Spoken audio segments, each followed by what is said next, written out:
Hey, what's up? Jack here with DevSlopes.com. Welcome back to our API course. In this lesson, we're going to be installing Postman. Postman is a REST API client that will let us interact with our API as we're going through development without having to write some type of client on our own. So let's go ahead and install it. I'll give you a brief overview of it and show you how it works. And then later on in the course, we'll learn a lot more about Postman because we'll be using it quite often. So let's go ahead and pull this up and get started. So if I pull up my web browser and go to getpostman.com, you see here that there's a couple of options. It can be installed as a standalone Mac application, or it can also be installed as a Chrome app. So if you're on Windows or some other platform, you may want to install it as a Chrome app. I prefer the standalone version on my Mac. So either one's fine. Just choose one, go ahead and download. And if you install the Mac app, it downloads a zip file. You just unzip it, and your .app file is in there. You just drag that into your applications, and you're good to go. So I've got Postman installed, and I'm going to pull it up here. Okay, so in Postman on the left here, these are just collections. So like you can see, I've got different collections. And I've got this one for Node course, which is where we'll put the request for this particular course in this folder. And what these requests are is over here on the right, you see we've got one request here, a post request. We can change that to a get. We've got all the verbs here. So we've got get, post, put, patch, delete, everything there. And then you put your URL here. And then you can add parameters. You can add, if you've got authentication authorization set up, you can add that here. You can add headers, just all kinds of things. So for this, just a quick example, I went and downloaded this JSON server here. And what this is it's an actual JSON server that runs and it returns JSON in a way that a REST API would. It's a fake REST API. So it's designed for coders who are working with a client and they need to make web requests to a REST API, but that REST API may not be available yet. So you install this and you can throw your own data in there, or there's some data generators that you can use to put fake stuff in there. But you can also include like a db.json file like they do here. And then make your request to that and it'll return the JSON data just like a REST API would. So I've already installed this. If you want to install it, you can come down here. And this -G flag for NPM is that's a global package. If you do the --save, that saves it in your local project folder. But the -G just means it's global and it's available anywhere on your machine, which that's the way I installed it. So let's pull up a terminal here. And I'm in that Node Playground folder that I had on my desktop. And I've already got a db.json file here. Matter of fact, I'm going to open this up in Atom, this whole folder. So this is our db.json file. And I've just got some fake data in here. Actually, I'm going to take this one out and save that. And I'll show you why in just a second. But we've got posts, we've got comments, and we've got a profile key here. So the way to run the JSON server is from our folder here. I'm just going to type JSON-server. And then I'm going to do a --watch, and then that file name that has the JSON in it. So this db.json file is acting kind of like our MongoDB will be when we design our API.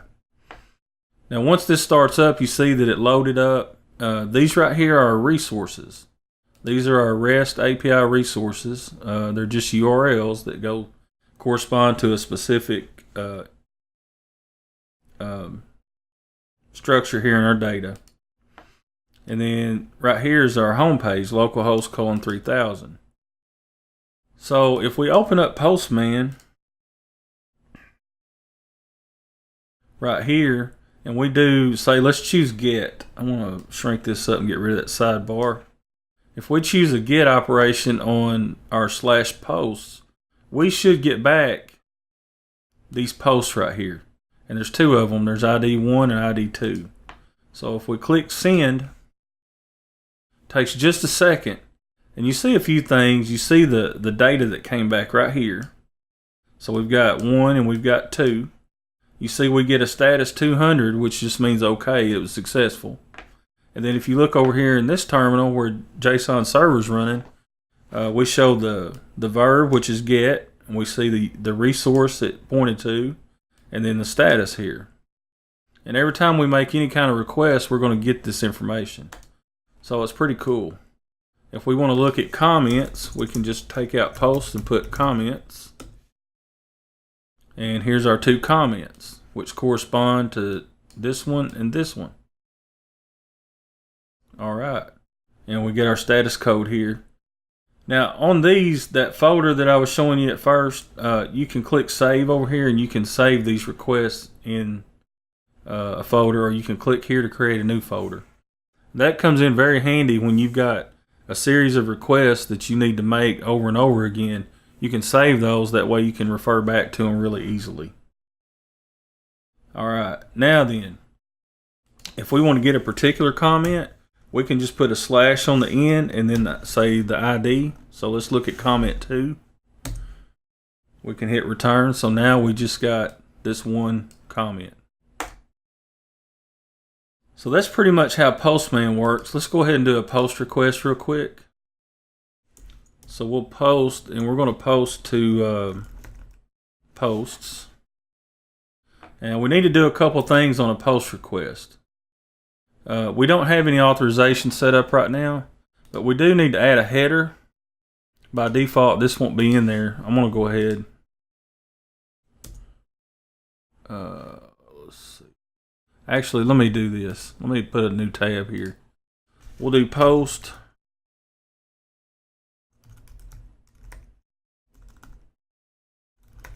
Okay. So we'll do that. And then, like I said, we don't have any authorization set up. We need to add a header key here. So we need to add content type, and then the value needs to be application/JSON. And that's because we're going to be sending JSON data, and we need to send the header to go with that. So then we click on body here, and I'm going to click on raw, and this will allow us to just paste raw JSON data in here. So if we come back and we grab, say, this first post and copy everything except for this comma, we don't need the comma in there, and then I paste that, and I need to change the ID. I'm going to change it to 3. If I left that as 1, it would overwrite this first one, or if I changed it to 2, it would overwrite that. So I'm going to change this to Objective-C course, and I'm not the author. That would be the great Mark Price. He's the author, so we're going to go ahead and put that in there. And then when I hit send here, we should see a couple of things. Number 1, we should see it added right here below number 2, and we should also see over here the status of the request. So let's go ahead and hit send and see what happens. All right, so we've got 3 added right here. It's the exact data that I sent up. If we go over here and look in our terminal, we've got the verb, we've got the resource, and we've got the status. And if we come back to Postman, you see right here it shows status 201 created. It was successfully created. So that's the basics of working with Postman. There's a lot more to it, and we're going to be using this thoroughly through this course, extensively. So you're going to learn a lot more about Postman as we go. So we'll go ahead and move on for now, and we'll get back at it here shortly. Jump on over to the next video with me.